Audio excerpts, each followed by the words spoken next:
Él es Dan Pierre. Dan es profesor e investigador de la Universidad de Tel Aviv y es considerado en Israel el mayor experto en nanotecnología. Con ustedes, Dan Pierre, un fuerte aplauso.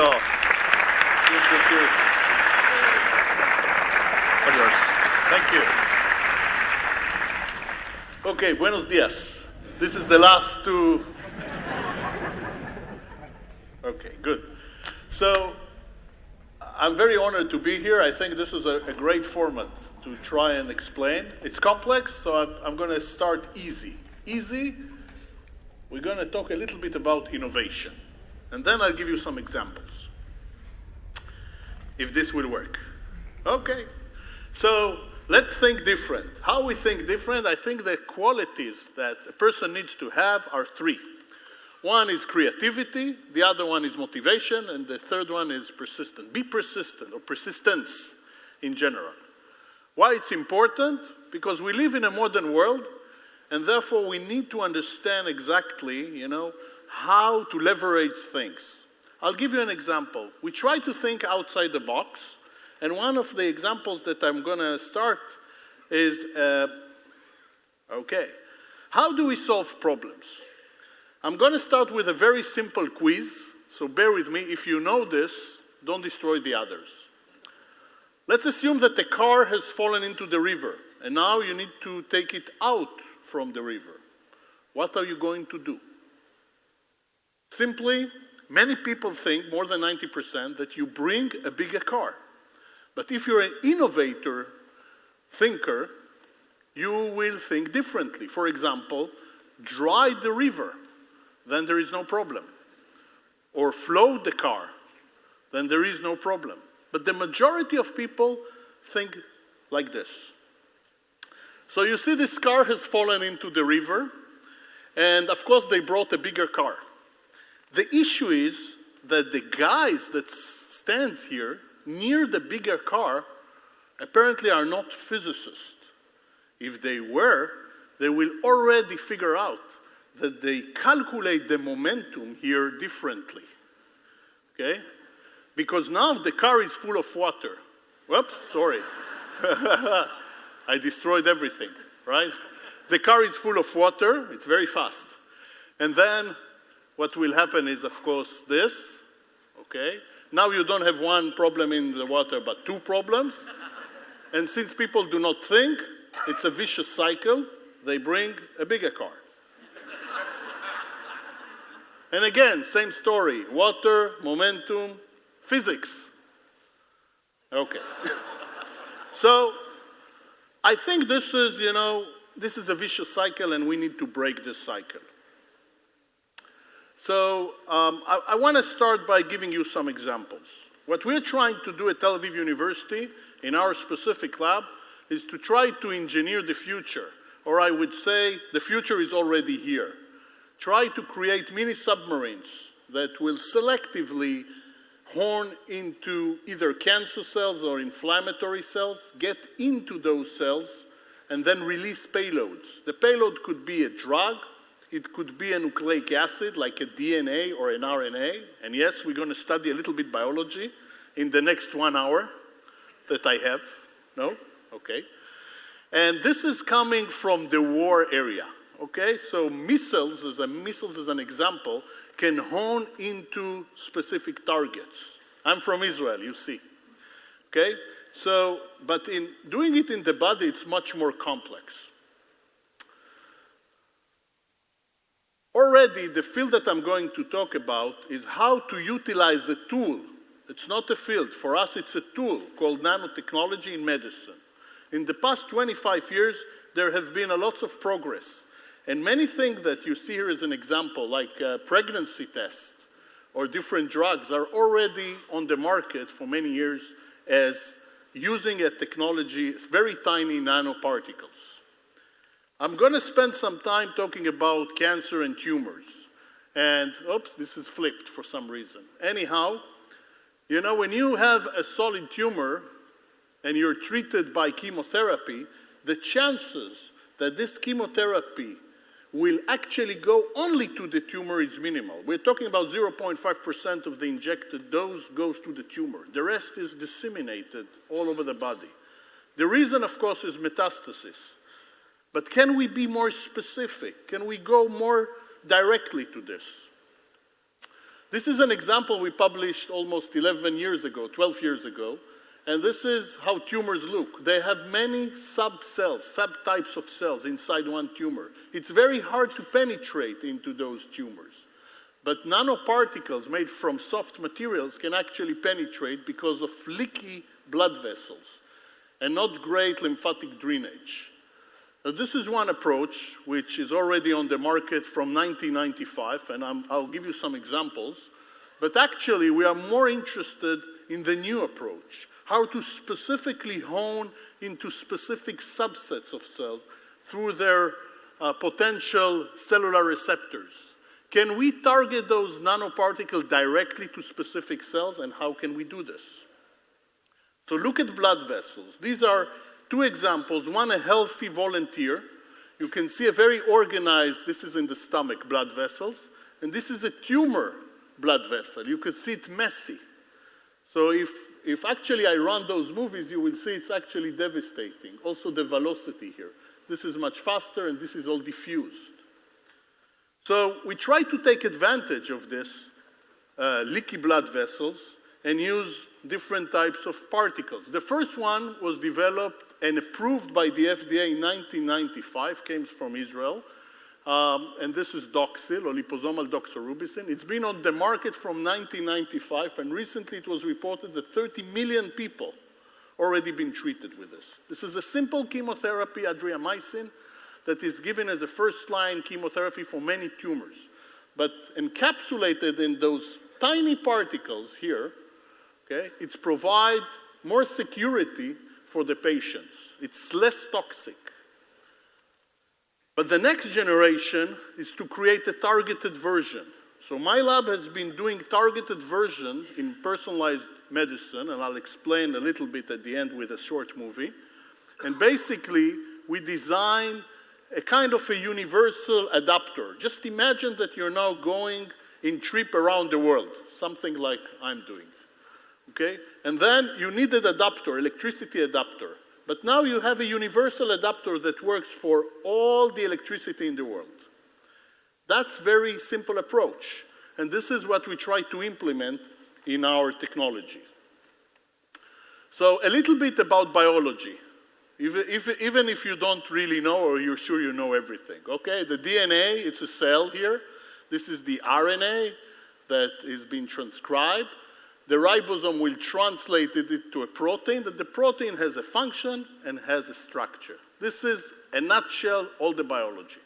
So if you understand this, you can go home happy. But actually, there are ways to manipulate now everything. We can now sequence the genome, our DNA. We can do it really fairly fast. We can sequence the RNA, and we can understand information. But we also know that none of us react to drugs the same way. So what's the logic of giving everyone the same drugs? Look at yourself here in this audience. Believe me, you do not look alike. Everyone has its own uniqueness.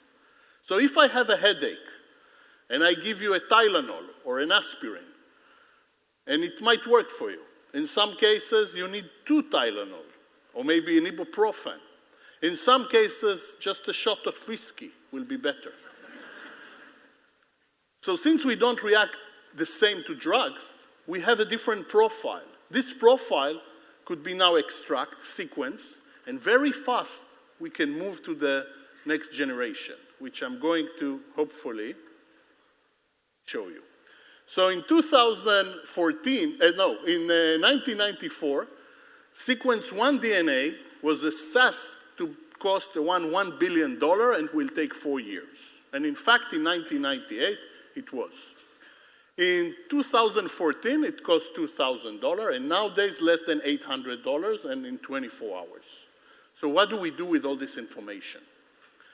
In cancer, it's quite easy. So we can take a biopsy, sequence the patient DNA, look at the mutation, what is going up, what is going down, design drug based on the RNA, and I'll explain it a little bit better, and then package this in particles. Here is the nanotechnology part of my talk, and deliver it very specifically by moving through the bloodstream to the right cells.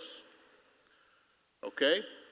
So again, this is the schematic illustration. We can block this part with small molecules like RNA, small RNAs, and there is not going to be any more faulty protein produced. Okay? But also, we can do the opposite. We can upregulate something. If we need a protein, we can now deliver the protein in a form of a messenger. Okay, so potentially any drug now is druggable or targetable. So my lab is interested mostly in inflammatory cells or in immune cells, both for cancer and inflammation. Okay, the lab is divided into two major groups, people that are doing everything from scratch, from synthesizing new lipids that will create particles like this, and targeting approach, and also do the biology. And in an ideal world, we want to combine all of them. Now listen, this is the reality. We have something smart, which is the DNA, and a copy version, which is the RNA guy, okay? So we are basically trying to manipulate this page. Everything I told you is very challenging. In order to get into the bloodstream, there are a few things, we have to do. What's going on here? I don't know. Anyhow, very quick. So we are interested in doing this. I'm going to give you a few examples. The first one will be a rare disease, mantle cell lymphoma. And you can see, looking here at the PET scan, that this is a very sick patient. All the black dots here are metastases. And it's a rare type of a non-Hodgkin's lymphoma, but it has a huge genetic profile that is very, very unique. 85% of the patient has a unique genetic hallmark. And we develop a drug against this unique genetic profile. Okay?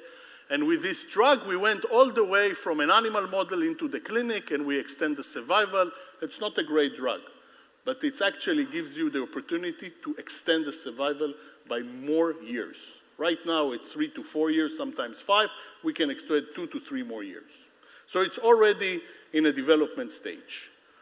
The other area that I'm going to touch base for really half a second will be messenger RNA. We can now express new proteins based on this. And my lab was the first in the world to show that we can package those wonder molecules and deliver them systemically into specific cells, basically creating now factories in our body that can produce whatever protein we want. So just imagine that if I want to feel happy, or maybe loved, somebody's going to talk about love, okay? Maybe I should produce some proteins related to love. So this is science fiction, but also the science fiction is becoming a reality. So we started with inflammatory bowel diseases, with Crohn and colitis model, and show a proof of concept that was very, very nice, and basically create those factories so that targeted particles go in the bloodstream, and in the bloodstream they find cells. These are not their target cells, but nearby cells. They enter into the cell, they release this messenger RNA, and this will be translated into the protein that we want. The protein is being released, so now the cells is kind of a slave for us, the slave that produces our proteins. And then, hopefully, it's changing the scope of basically the pathology that we have. So we did a proof of concept in inflammatory bowel disease, now we do a lot in cancer. For us, this is endless opportunities for a precision gene manipulation. So we can go everywhere. And one more thing, I have a short movie to show you. I think it's going to be much nicer than me because it's easy to follow up. And this is the group of people. You see international people, physician, biologist, engineer, chemist, physicist, even a mathematician. They all come to Tel Aviv University. About 1/3 of my group are non-Israeli, non-Jewish as well. And they come and they want to learn, and they're very active. So I just want to thank the funding agency. We work with a lot of companies and a lot of funding agencies. And just to make sure that you all understood, I have this short movie, and let's see if it works. In inflammatory disorders, the sick cells in our body are our own white blood cells. Only instead of defending the body, they attack it. The best way to fight the complexity of human diseases is to deliver the therapeutic payload directly to the sick cells. A promising technology for combating diseases uses special lipid nanoparticles. These nanoparticles contain RNA molecules that can change the way cells produce proteins and can modulate cells' function. The nanoparticles are supposed to deliver the RNA directly to the sick cells.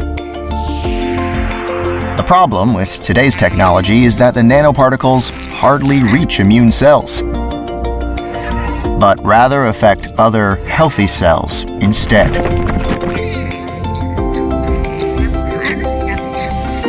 We at Pear Lab have developed a new platform called ASSET that can send RNA nanoparticles selectively to the correct cells.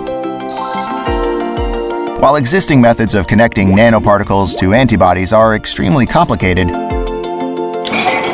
Pear Lab's method is a matter of simply mixing two solutions. And the nanoparticles are decorated with an ASSET linker, which then binds the antibodies. Each type of antibody knows to attach to a very specific type of cell. So when they decorate the nanoparticle, they will direct it only to the targeted cells.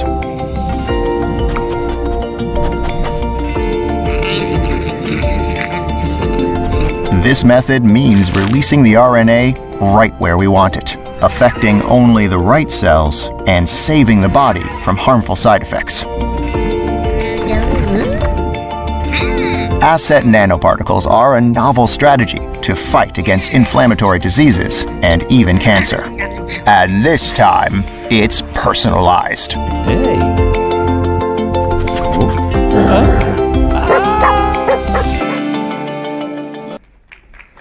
Thank you. Stay with me. So we asked Dan the same question. Le preguntamos a Dan la misma pregunta que le hice a ustedes. And his first answer was his t-shirt. Su primera respuesta fue su remera. And it says, "Never trust an atom, they make up everything." Que eso se traduce por nunca confíes en los átomos, y tiene dos significados: inventan todo y constituyen todo, que de alguna manera se parece a la respuesta que dio Richard Feynman. Pero esa fue su primera respuesta, le dije, elaborá, ¿viste? Pues, entonces me mandó su respuesta más elaborada. I'm going to read it in Spanish. Que dice lo siguiente: siempre soñé sueños grandes. Él tuvo el placer, de pasar tiempo en el laboratorio de César Milstein, que es medio pariente. Él decía que siempre debemos hacer lo que nos gusta hacer. Yo creo que él cree, medio raro. Yo creo que si usamos la imaginación podemos lograr mucho más en cualquier campo de acción. La nanotecnología ya no es un área, es una herramienta para lograr más en muchas áreas, como por ejemplo en la medicina personalizada. Le damos un fuerte aplauso a Dan Pierre. Thank you so much. Thank you. Thank you.